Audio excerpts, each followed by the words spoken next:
Hello everyone, एक बार फिर से आप सभी का हमारे यूट्यूब चैनल टारगेट 875 पर प्लस पर स्वागत है। दोस्तों, हम लोग आज पहले भी मिल चुके हैं और क्यों मिले हैं ये भी पता है कि हम लोग टेंथ की पढ़ाई के केमिस्ट्री के लिए टेंथ की पढ़ाई के सब्जेक्ट केमिस्ट्री के लिए अभी से पहले मिल चुके हैं और बहुत अच्छे से सब चीज़ों को समझ भी चुके हैं। और अभी हमारा जुड़ने का रीज़न है क्योंकि हमें शाम 6 बजे क्या पढ़ना है? फिजिक्स पढ़ना है। बहुत लंबा अंतराल है, धीरे धीरे पढ़िए। एक टॉपिक को वन डे हर लेक्चर में हम कहते हैं कि अगर एक टॉपिक को एक दिन में भी क्लियर कर रहे हैं आप तो आप बहुत कर रहे हैं। ठीक है, ठीक है दोस्तों। तो अभी हम क्या करने वाले हैं? फिजिक्स को शुरू करने वाले हैं। ये ज्यादा लंबा लेक्चर नहीं होगा क्योंकि कोशिश तो मन तो है सिर्फ एक ही चीज खत्म करने का, जिसका नाम है किरण आरेख।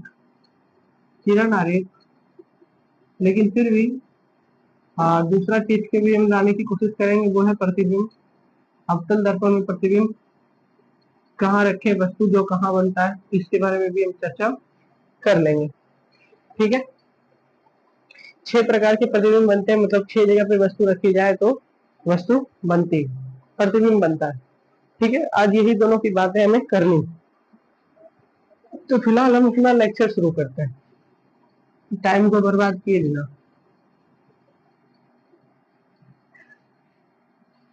आशा करते हैं आपको भी मजा आ रहा होगा हमारे साथ जुड़कर, हमारे साथ पढ़कर, क्योंकि इतना ज्यादा डिटेल हमें नहीं लगता कि कोई भी ऑनलाइन प्लेटफॉर्म आपको दिखाता होगा इन डिटेल जाकर कि ये ऐसे होता है, ये ऐसे होता है, ये ऐसे होता है।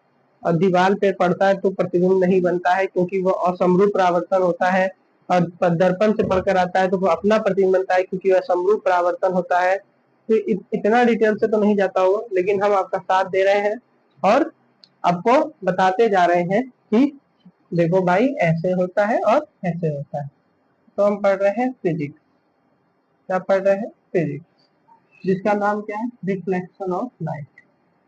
रिफ्लेक्शन ऑफ लाइट यानी प्रकाश का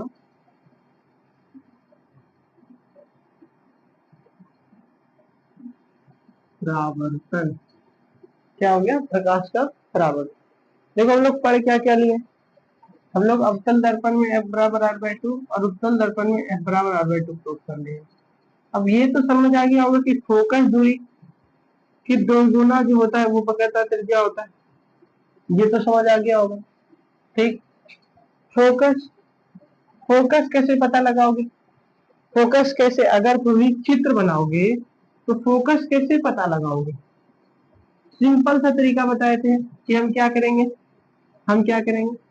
हम कॉपी हमारे पास ऐसी है, हम 7 लाइन को सेलेक्ट करेंगे, 1 2 3 4 5 7 लाइन सेलेक्ट करेंगे। बीच ऊपर से 3 नीचे से बीच छोड़ के कोई एक पॉइंट से 6 सेंटीमीटर लंबा एक लाइन सेलेक्ट करेंगे। क्या? 6 सेंटीमीटर लंबा एक लाइन सेलेक्ट करेंगे और उससे 1.5 सुई से करना है। कैसे करना है? 1.5 सुई से करना है। 3 लाइन ऊपर और 3 लाइन नीचे। ठीक, और फिर ये जहां से तुम बीच वाला हिस्सा है उसको ध्रुव कर देना। 6 सेंटीमीटर का आधा हिस्सा 3 सेंटीमीटर, और वही हो गया तुम्हारा फोकस दूरी। ये हो गया 3 सेंटीमीटर, ये पूरा हो गया 6 सेंटीमीटर। समझ गए? ये हो गया फोकस, ये हो गया बकटर। दर्पण में इसी में दिक्कत होता है और हमने उसको बहुत सरल तरीका से, बहुत इजी तरीका से बता दिया कि इसको 6 सेंटीमीटर नाप लेना, 3 सेंटीमीटर पर आकर इसको फोकस कर देना, बस बात खत्म। दर्पण को बनाने में चाहे अवतल बनाओ या उत्तल बनाओ, इस चीज को अगर ध्यान में रखते हो तो दर्पण बहुत आसानी से बन जाएगा। ठीक है, चलो शुरू करें। चलो शुरू करते हैं हम आज का लेक्चर। आज के लेक्चर में देखना हमें किरण आरेख। किरण आरेख क्या? देखो कि अवतल दर्पण में और उत्तल दर्पण में वस्तु भिन्न भिन्न जगह पे रखी होगी जिसका प्रतिबिंब बनेगा। तो कैसा प्रतिबिंब बनेगा? अवतल दर्पण में ना आभासी यानी काल्पनिक और वास्तविक दोनों प्रतिबिंब बनता है। काल्पनिक और वास्तविक दोनों प्रतिबिंब बनता है। बड़ा भी बनता है और छोटा भी बनता है। सीधा भी बनता है, उल्टा भी बनता है। ठीक है, ये वस्तु के गुण को बता दिए। अवतल दर्पण में आभासी, वास्तविक, बड़ा, छोटा, सीधा, उल्टा सब प्रकार का प्रतिबिंब बनता है। लेकिन उत्तल दर्पण में सिर्फ और सिर्फ आभासी प्रतिबिंब बनता है। आभासी प्रतिबिंब बनता है तो सीधा बनेगा और वस्तु से क्या बनेगा, बड़ा बनेगा।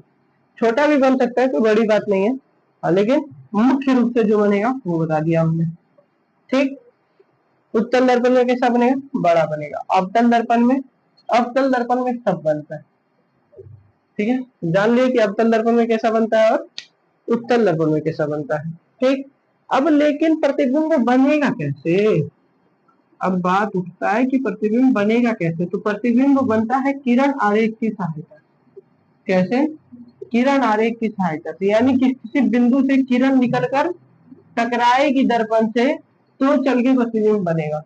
तो टकराएगी तो वो तो गुजर जाएगी, लेकिन उसको कहीं प्रतिच्छेद भी तो करना चाहिए। तो हाँ, तो अब समझ में आया, प्रतिच्छेद करने के लिए तो कम से कम दो किरण चाहिए। तो वही कहते हैं प्रतिबिंब को पहला तो किरण आरेख की सहायता से दर्शाते हैं, और अगर गिनती करें तो दो किरण आरेखों की कम से कम आवश्यकता होती है। दो किरण आरेखों की आवश्यकता होती है। कितनी, दो किरण आरेखों की। कितनी किरण आरेखों की, दो किरण आरेखों की। ठीक, वही किरण आरेख हम पढ़ने वाले हैं कि ये दो किरण आरेख कौन कौन सी है। ऐसे किरण आरेख होते हैं चार। कितने किरण आरेख है, चार। कम से कम कितने किरण आरेख है, चार।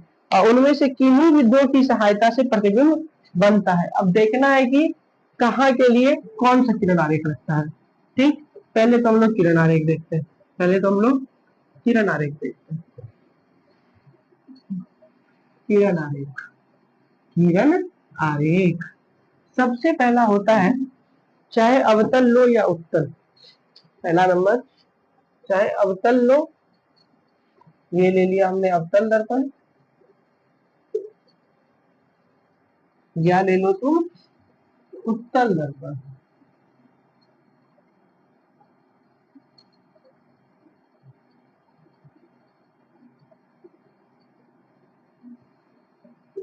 देखो हम तो यहाँ पे ऐसे हाथ से बना ले रहे हैं, लेकिन आप हाथ से नहीं बनाएंगे। ठीक है, आप क्या करेंगे, आप डेढ़ सुई का उपयोग करेंगे। किस चीज का, डेढ़ सुई का। डेढ़ सुई के उपयोग से यहाँ से यहाँ तक की दूरी 6 सेंटीमीटर को मानेंगे, लिखेंगे नहीं, लिखना है तो आर लिखिएगा। ठीक है, 6 सेंटीमीटर मानेंगे और यहाँ से यहाँ तक की दूरी को 3 सेंटीमीटर मानेंगे और किरण आरेख खींच देंगे। ठीक है, ठीक, चलो अब देखो, सबसे पहला किरण आरेख ये कहता है कि जब भी कोई किरण मुख्य अक्ष के समांतर आती तो वो दर्पण से परावर्तन होने के बाद फोकस से होकर गुजरती। सबसे पहला क्या है, मुख्य अक्ष के समांतर आती हुई प्रकाश की किरण। मुख्य अक्ष के समांतर आती हुई प्रकाश की किरण। पहला क्या है, मुख्य अक्ष के समांतर आती हुई प्रकाश की किरण। इसका मतलब कि जब भी कोई किरण मुख्य अक्ष के समांतर आएगी, ठीक है, मुख्य अक्ष के समांतर आएगी, और किरण हमेशा कहां से आती, तो दर्पण के बाईं ओर से आती है, मुख्य अक्ष के समांतर से। ये अवतल दर्पण और ये उत्तल दर्पण। तो जब भी किरण दर्पण के बाईं ओर से तो आएगी ही, लेकिन अगर मुख्य अक्ष के समांतर आती है, मुख्य अक्ष के समांतर आती है, तो अवतल दर्पण में दर्पण से परावर्तन होने के बाद फोकस से होकर गुजरेगी। किससे होकर गुजरेगी, फोकस से होकर गुजरेगी। ठीक है, क्या होगा, फोकस से होकर गुजरेगा। अब बात उठा, इसमें तो फोकस से होकर गुजरेगा, तो उत्तल दर्पण में क्या होगा, इस फोकस से आती हुई प्रतीत होगी। उत्तल दर्पण में फोकस से आती हुई प्रतीत होगी। सिंपल, ये वाला तो सिंपल है। किरण आरेख बहुत सिंपल है, प्रतिबिंब भी बहुत सिंपल है। बस प्रतिबिंब में इतना याद रखना है कि कौन सी किरण का यूज करना है। ठीक है, देखो पहला क्या हो गया कि जब भी कोई किरण मुख्य अक्ष के समांतर आती है तो दर्पण से परावर्तन के बाद फोकस से होकर गुजरती है, और उत्तल दर्पण में फोकस से आती हुई प्रतीत होती है। बस, अगर लिखोगे तो क्या लिखोगे, लिखोगे तो लिखना है सिंपल, जब प्रकाश की किरण अवतल दर्पण में मुख्य अक्ष के समांतर आती है, मुख्य अक्ष के समांतर आती है, तो दर्पण से परावर्तन के बाद मुख्य अक्ष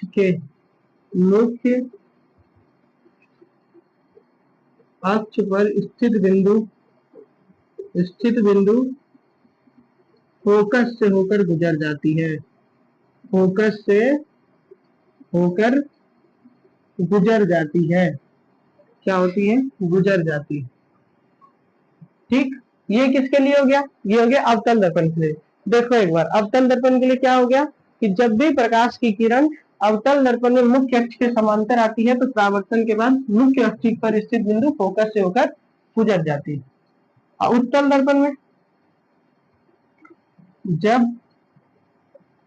प्रकाश की किरण उत्तल दर्पण में मुख्य अक्ष के समांतर आती है, मुख्य अक्ष के समांतर आती है, तो दर्पण से परावर्तन के बाद मुख्य अक्ष पर स्थित बिंदु फोकस से आती हुई प्रतीत होती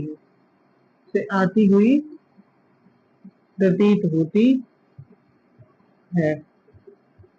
ठीक है, समझ गए? क्या है कि जब प्रकाश की किरण अवतल दर्पण में मुख्य अक्ष के समांतर आ रही है, तो परावर्तन के बाद फोकस से होकर गुजर जाती है। और मुख्य अक्ष में जब किरण मुख्य अक्ष के समांतर आ रही है उत्तल दर्पण में, तो फोकस से आती हुई प्रतीत हो रही है। ठीक, एक चीज और इसमें कॉमन जो है वो ये है कि परावर्तन के नियम का पालन होता है।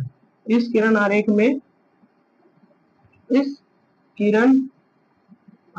में परावर्तन के नियम का फॉलो होता है, परावर्तन के नियम का पालन होता है, नियम का क्या होता है? पालन होता है। ठीक है, नियम का क्या होता है? पालन होता है। इस किरण आरेख में परावर्तन के नियम का पालन होता है। ठीक है, तो अब देखो पालन होता है, अगर पूछ दे कि कैसे होता है बताओ, तो क्या करोगे? हमेशा दर्पण में जो लंब है गोलीय दर्पण में, वो यही है, यहां से उठाओ और सी को मिला दो। ठीक है, और ये वाला हो गया आई और ये वाला हो गया आ। बस यहां से भी तुमको वही करना है, यहां से भी इसको सी को मिला देना है और इधर ऐसे खींच देना है। ये बन गया तुम्हारा आर, ये बन गया आई। अवतल दर्पण देखो परावर्तन के नियम का फॉलो भी हो गया, और ये भी हो गया कि जब कोई किरण प्रकाश मुख्य अक्ष से समांतर आती है तो फोकस से होकर गुजरती है, और इसमें फोकस से आती है प्रतिरोध। ये पहला हो गया किरण आरेख क्लियर। पहला किरण आरेख तो इतना बस याद रखना है कि मुख्य अक्ष से समांतर आएगी, फोकस से होकर जाएगी, या फोकस से आती प्रतीत होगी। ठीक, दूसरा, अब दूसरा एक बार इसको देख लीजिए, स्क्रीनशॉट लेना ले लीजिए, अगर लिखना है तो लिख लीजिए। ठीक है, अब दूसरा क्या है? अब दूसरा ये है कि फोकस से होकर आएगी, मतलब किरण कैसे आपतित होगी? अब फोकस से होकर आपतित होगी। फोकस कैसे आपतित होगी? अब फोकस से होकर। अब बताओ कि अभी तक किरण किससे आ रही थी? अभी किरण मुख्य अक्ष के समांतर आके फोकस से होकर जा रही थी। अब अगर फोकस से ही आएगी तो कैसे जाएगी? अगर अब फोकस से ही आएगी मतलब फोकस की दिशा से क्या हो रही है? आपतित हो रही है। नहीं समझ में आया तो देखो बताते कैसे। ये हो गया हमारा दूसरा नंबर, फोकस से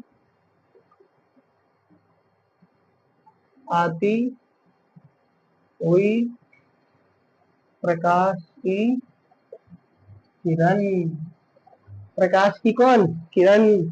ठीक है, फोकस से आती हुई प्रकाश की किरण। अब देखो अवतल दर्पण बन गया ये वाला,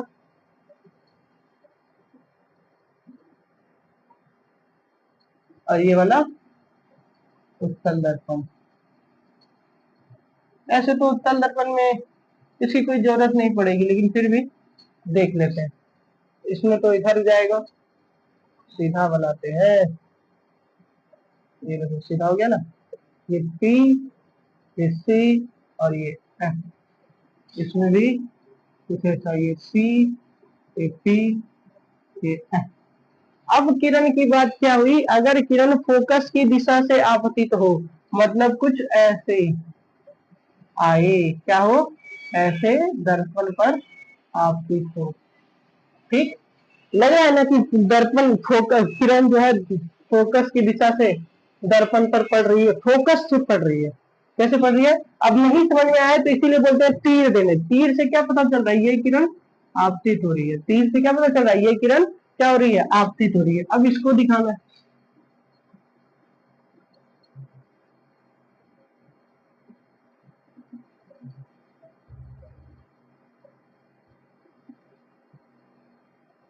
ये किरण क्या हो रही है, फोकस से आपतित हो रही है। फोकस से क्या हो रही है, आपतित हो रही है। तो ये कैसे जाएगी, तो ये दर्पण से परावर्तन के बाद मुख्य अक्ष के समांतर जाएगी। कैसे जाएगी, मुख्य अक्ष के समांतर जाएगी। मुख्य अक्ष के समांतर जाएगी, ये चली गई। आपतित होने के बाद मुख्य अक्ष के समांतर चली गई। हो गया। अब देखो, फोकस के दिशा से जब कोई आपतित किरण, जब प्रकाश की किरण आपतित होती है, तो वो मुख्य अक्ष के समांतर चली जाती है, दर्पण के मुख्य अक्ष के समांतर चली जाती है। बस सिंपल। ये हो गया अवतल दर्पण और ये हो गया उत्तल दर्पण। ठीक, देख देते हैं।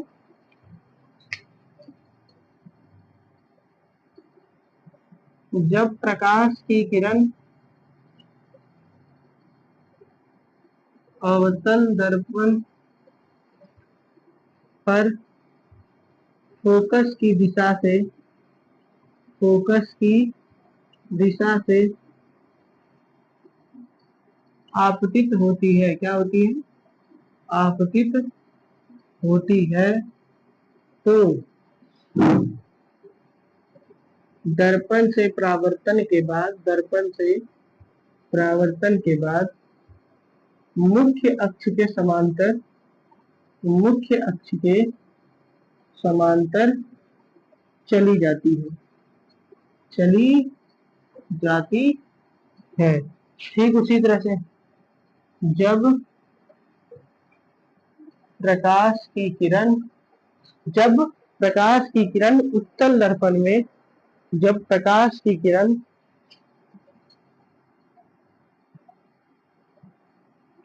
उत्तल दर्पण पर फोकस की दिशा से आती हुई प्रकट होती है, फोकस की दिशा से आती हुई प्रतीत होती है, क्या होती है, प्रतीत होती है, तो दर्पण से परावर्तन के बाद, दर्पण से परावर्तन के बाद मुख्य अक्ष के समांतर चली जाती है, मुख्य अक्ष के समांतर चली जाती है। इसमें भी क्या होता है, प्रकाश के इस किरण आरेख में, इस किरण आरेख में प्रकाश के परावर्तन का प्रकाश के परावर्तन के नियम का पालन होता है। ठीक है, मतलब कोण आई बराबर कोण आर इसमें भी होता है। अब कैसे बनाओगे, सेम वही तरीका, सेम वही तरीका। सी से इस पॉइंट को मिला देंगे। ठीक है, मेरा अगर टेढ़ा भी बन रहा है तो एक बात याद रखिएगा, आपको अपने कॉपी में सीधा बनाना है। हम इसका ना एकदम सही सही चित्र बनाया हुआ आपके नोट्स में तो देंगे, लेकिन इसका हम आपको स्पेशली पीडीएफ भी डाल देंगे कि ये मेरा किरण आरेख है और इसके नीचे मेरा अवतल दर्पण में बना प्रतिबिंब और उत्तल दर्पण में बना प्रतिबिंब, ये भी दे देंगे। लेकिन अभी हमें समझाना है, तो आप अपने कॉपी में एकदम सही सही बनाइएगा। ये कोण आई हो गया, ये कोण आर हो गया। कोण आई क्यों, क्योंकि आपतित किरण इस बार इधर वाला है, तो और इधर आप परावर्तित किरण है, इसीलिए इधर परावर्तन कोण, इधर आपतन कोण। इसी तरह इसमें भी वही हो जाएगा, सी से बी को मिलाया, तो इधर ऐसे कर दिया, इधर बन गया आई और इधर बन गया आर, इधर बन गया आई और इधर बन गया आर। ठीक है, इसमें भी परावर्तन के नियम फॉलो हो रहे हैं। और क्या है कि फोकस की दिशा से आएगी और मुख्य अक्ष के समांतर चली जाएगी। ठीक है, कोई दिक्कत, मुख्य अक्ष के समांतर चली जाएगी। अब दूसरा, अब तीसरा, सॉरी दूसरा तो हो गया, अब तीसरा क्या है? तीसरा है कि जब किरण लंबवत पड़ती है, जब किरण दर्पण पर लंबवत आपतित होती है, जब किरण दर्पण पर कैसे आपतित होती है? लंबवत आपतित होती है। कैसे आपतित होती है? लंबवत। जब किरण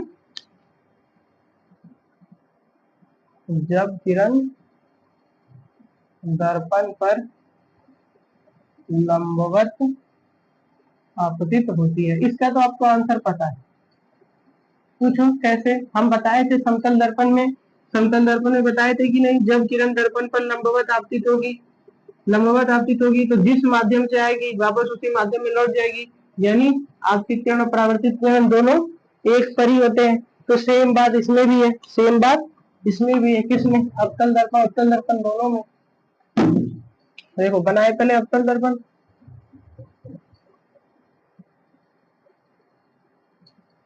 और ये बनाया हमने उत्तल दर्पण, ये बनाया अवतल और ये बनाया उत्तल।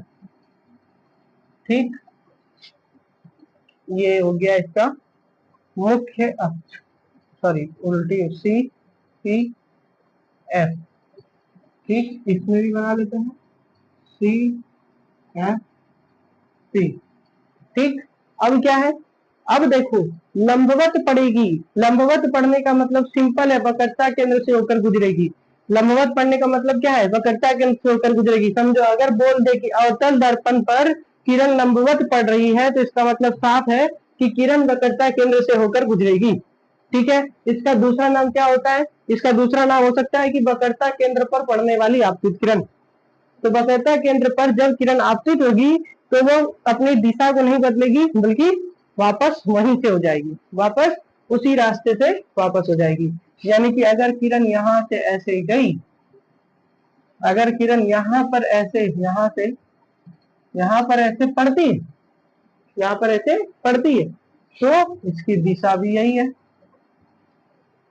मतलब आपतित किरण भी यही है, परावर्तित किरण भी यही है और अविलंब भी यही है, तीनों का तीनों यही। ठीक है, इसका मतलब सिंपल है, जब अवतल दर्पण पर लंबवत किरण आपतित होती है तो वह वक्रता केंद्र से टकराकर वापस उसी माध्यम में लौट जाती है। ठीक है, लंबवत पड़ने का मतलब हो गया कि ये आई लंबवत, वक्रता केंद्र से टकराकर वापस उसी माध्यम में लौट गई। और इसमें क्या है? जब किरण उत्तल दर्पण में, जब किरण, उसी तरह से उत्तल दर्पण में भी होता है कि जब अब उत्तल दर्पण में किरण वक्रता केंद्र से आपतित होती है तो वापस उसी दिशा में लौट जाती है, वापस इधर उसी दिशा में लौट जाती है। ठीक है, वापस उसी दिशा में लौट जाती है। ठीक है, क्या होती है? जब वक्रता केंद्र पर आपतित होती है, जब किरण वक्रता केंद्र पर क्या होती है? आपतित होती है, तो वापस उसी दिशा में लौट जाती है। उत्तल दर्पण में भी यही होता है और अवतल दर्पण में भी यही होता है। क्या होता है कि जब किरण अवतल दर्पण पर लंबवत आपतित होती है तो वापस उसी रास्ते से परावर्तित हो जाती है। क्या हो जाती है? परावर्तित हो जाती है। यही बात उत्तल दर्पण के लिए भी है। जब प्रकाश की किरण उत्तल दर्पण पर लंबवत आपतित होती है तो वापस उसी माध्यम में या उसी रास्ते पर लौट जाती है। उसी रास्ते पर लौट जाती है, उसी रास्ते से आती हुई प्रतीत होती है।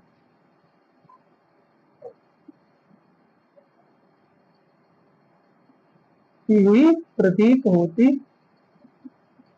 है। प्रकाश के परावर्तन के नियम का फॉलो होता है। प्रकाश के परावर्तन के नियम का पालन होता है, का पालन होता है। ठीक है, समझ गए। ये पूरी की पूरी पूरी नहीं, मतलब ये 3 नंबर वाला था कि जब किरण लंबवत आपतित होता है तो क्या होता है। तो देखिए कि अवतल दर्पण में जब किरण लंबवत आपतित होता है तो वो वापस उसी माध्यम में लौट जाता है, या फिर जब किरण वक्रता केंद्र से टकराती है तो वापस उसी माध्यम में लौट जाती है। उसी तरह से उत्तल दर्पण में भी जब किरण वक्रता केंद्र से आती हुई प्रतीत होती है तो जब किरण अवतल दर्पण लंबवत आपतित होती है तो वो लंबवत परावर्तित भी होती है, यानी वापस उसी रास्ते से जाती हुई क्या होती है, प्रतीत होती है। ये आती हुई प्रतीत हो रही है, ये जाती हुई प्रतीत हो रही है। और इसमें प्रकाश के परावर्तन का नियम फॉलो होता है। तो पूछेगा यहाँ पे एंगल आई कितना बन रहा है, तो 0 बन रहा है। एंगल आर कितना बन रहा है, तो 0 बन रहा है। और इसमें पूछेगा कि एंगल आई कितना बन रहा है, तो 0। एंगल आर पूछेगा तो 0। ठीक है, चलो अब हम लोग क्या करते हैं, शुरू करते हैं। एक लास्ट बचा है, उस लास्ट को, वो लास्ट क्या है, बहुत ही सिंपल। अब है जब किरण दर्पण के ध्रुव पर आपतित होती है, जब किरण दर्पण के ध्रुव पर आपतित होती है तब क्या होता है। तो जब किरण दर्पण के ध्रुव पर आपतित होती है, जब किरण दर्पण के ध्रुव पर आपतित होती है, या फिर ध्रुव पर पड़ने वाली प्रकाश की किरण, जब किरण दर्पण के ध्रुव पर आपतित होती है। सिंपल, देखो यहाँ पे क्या हुआ, जब किरण दर्पण के ध्रुव पर आपतित होती है, ये हो गई ध्रुव, ये हो गई वक्रता त्रिज्या, ये हो गई फोकस। कुछ नहीं होगा इस स्थिति में, जो लंब बनता है वो ये बनता है। लंब कौन सा बनता है, ये बनता है। और ये किरण आई और ये किरण गई, ये हो गई कोण आई, ये हो गया कोण आर। ये किरण आई, ये किरण गई। ठीक है, ये तो ध्रुव था ही। ठीक, ये हो गया अवतल दर्पण। बस समझ गए, समझ गए। बस इसमें ये लिखना है कि जब अवतल दर्पण में किरण आप ध्रुव पर आपतित होती है, प्रकाश का परावर्तन का नियम का पालन करते हुए वापस उसी माध्यम में क्या हो जाती है, परावर्तित हो जाती है। अगर उत्तल दर्पण में समझना है, उत्तल दर्पण में भी समझ लीजिए, कोई दिक्कत नहीं है। ये हो गई इधर और ये हो गई इधर, ये हो गया P, ये हो गया C और ये हो गया F। हम सभी जानते हैं कि कैसे आपतित होगी, ऐसे होगी। जाएगी कैसे, ऐसे। ठीक है, समझ गए। और कोण आई बनेगा यहाँ पे, कोण आर बनेगा यहाँ पे। सिंपल, दोनों में सेम होता है। दोनों में क्या होता है इस चीज को लेकर, इसमें क्या हो रही है, बस परावर्तक सतह का भी फर्क है, बाकी तो इसमें भी वही है और उसमें भी वही है। उत्तल दर्पण को लेकर, उत्तल दर्पण को लेकर। ठीक है, अगर इसको हमको लिखने बोल दे तो हम क्या करेंगे, जब किरण दर्पण के ध्रुव पर आपतित होती है, दर्पण के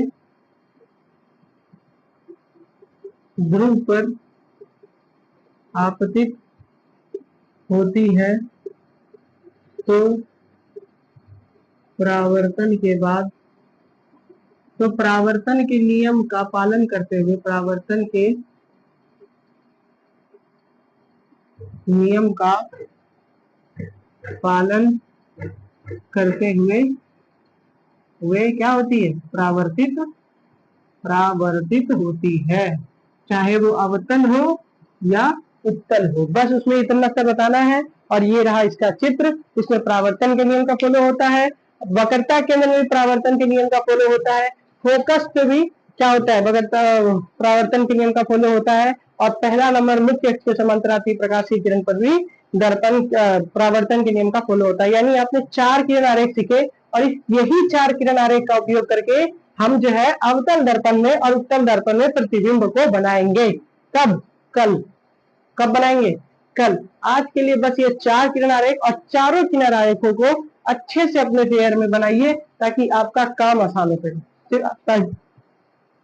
आपका काम क्या हो सके, आसान हो सके। सॉरी, ठीक।